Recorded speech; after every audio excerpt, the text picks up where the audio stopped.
Hanging around after last orders,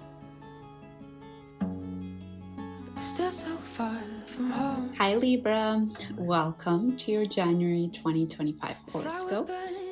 I hope you have a nice year so far, even though we haven't been that far into it yet.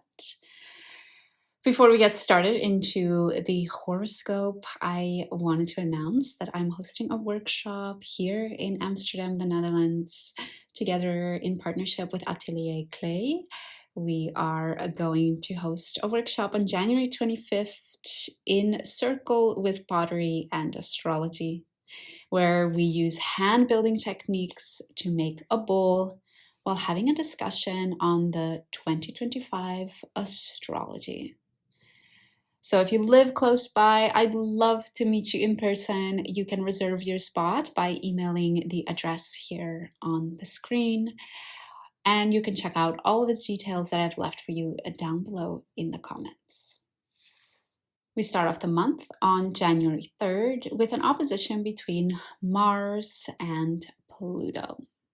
This opposition happens in your 11th and 5th house, so you might feel a little bit of power dynamics, power struggles, some frustrations, maybe stop and go actions when it comes to this dynamic of indulging in today, having a good time, having a pleasurable time versus delaying gratification and planning for the future. You might find that there is some sort of dynamic, some balance that needs to be found between those two areas of your life. On this day, Venus will also enter the sign of Pisces, or your 6th house. So tap into that beautiful Piscean, Venusian energy to help you with this opposition. See if you can rely on your routine, rely on the physicality of your body, grounding yourself in your body to help you get through this difficult time. 3 days later, on January 6th, Mars has retrograded so far back that it leaves your 11th house and enters your 10th house, or the sign of Cancer. So if you haven't been feeling the Mars retrograde up until this point, from the 6th onwards, you're more likely to feel it because it's entering a more prominent house for you, Libra. And specifically from the 6th onwards, you might find that your feelings of frustrations or the stop and go actions are also now affecting your career and your public role. You might find that things you've wanted to do at your work are all of a sudden stalling, taking longer to get done. And in general, you might feel like the way others are perceiving you is maybe a bit frustrating and not exactly how you want it to go. Mars will be retrograde for a little while now. In February, it will go direct again. So just keep in mind that this is not forever, and we will soon see each other on the other side of it. A couple of days later, on January 12th, we have one of the biggest events of probably the year, actually, which is the North and the South Node entering a new set of signs. The North Node is entering Pisces, which is your 6th house, and the South Node is entering Virgo, which is your 12th house.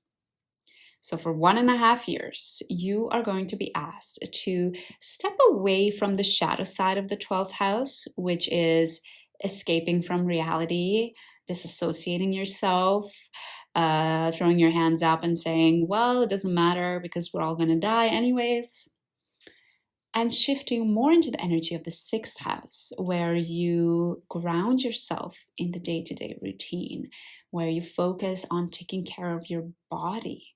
You focus on your health, and you focus on just the physicality and the fact that we are human and we are here on this earth to have some type of an experience.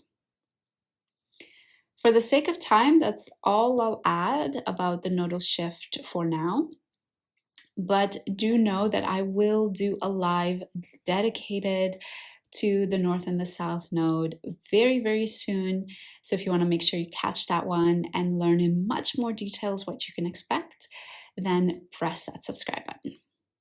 The next day, on January 13th, we have a full moon in the sign of Cancer, or your 10th house.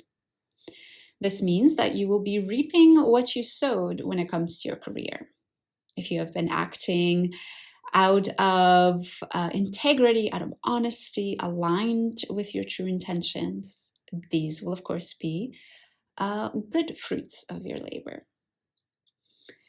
Keep in mind that the moon is very, very close to that retrograde Mars in your 10th house. So you might find that whatever types of feelings are coming up with this full moon, if they are anger or frustration, there might be a tendency to bottle them inside instead of express them. So I would really encourage you to lean on your healthy emotional expression methods, whether that's punching a pillow, whether that's going for a run, whether that's dancing to loud music. I would really encourage you to rest on those methods. And I will also add, during this full moon, we have a square between Venus and Jupiter. So there might be a tendency to overindulge with this square, a tendency to maybe want to comfort yourself and all those uncomfortable feelings you might be feeling. You might want to comfort yourself with food or other earthly pleasures, watching TV, whatever your guilty pleasures are. But just be very mindful that you don't overdo it and you're not seeing yourself a week later and regretting what you had done. Then we enter a period of about 5 days between the 16th and the 21st, where we're facing a bit of a rough patch. This is because the sun will be traveling over the same area where we had that opposition with Mars and Pluto. And as it does that, it will first oppose Mars, and then it will conjunct Pluto. So during those 5 days, you will probably see the same problems coming up, the same power struggles, same frustrations as the beginning of the month. And it could be a replay of the same things, but keep in mind that you also have the power to react differently this time around. Having been through the same things at the beginning of the month, you might have learned or maybe thought of a different way you could approach it if that occasion ever came up again. And between the 16th and the 21st, it's most likely to come up again. Therefore, you will have a chance to maybe respond in a different way and lead to a different outcome. I will add one more reason why this week might be difficult, and that's because Venus this time is in a more difficult position than it was when we first had that Mars and Pluto opposition. Sure, it's still in Pisces, so it's in a comfortable spot, but now it's conjunct Saturn during this 5-day period. So while at the beginning of the month, you could rely on your routine, you could rely on your health as sort of a coping mechanism to help you through the hard time, you might find during this 5-day period that that part of your life is also maybe facing a roadblock, is maybe facing some things that you need to reconsider, or things just not going as well as you planned. And that might also help add to this feeling of difficulty as well. But I do promise after these 5 days, it does get easier. And more particularly, we have a beautiful new moon in Aquarius on January 29th. And then 2 days later, on January 31st, we also have Uranus going direct. So this new moon in Aquarius represents a new beginning. For you, Libra, the new beginning is in your 5th house of pleasure, self-expression, your inner child. So you might find that you're starting a new chapter in how you want to express yourself. Maybe a new chapter where you focus on your creativity, a new chapter where you pick up new hobbies as well.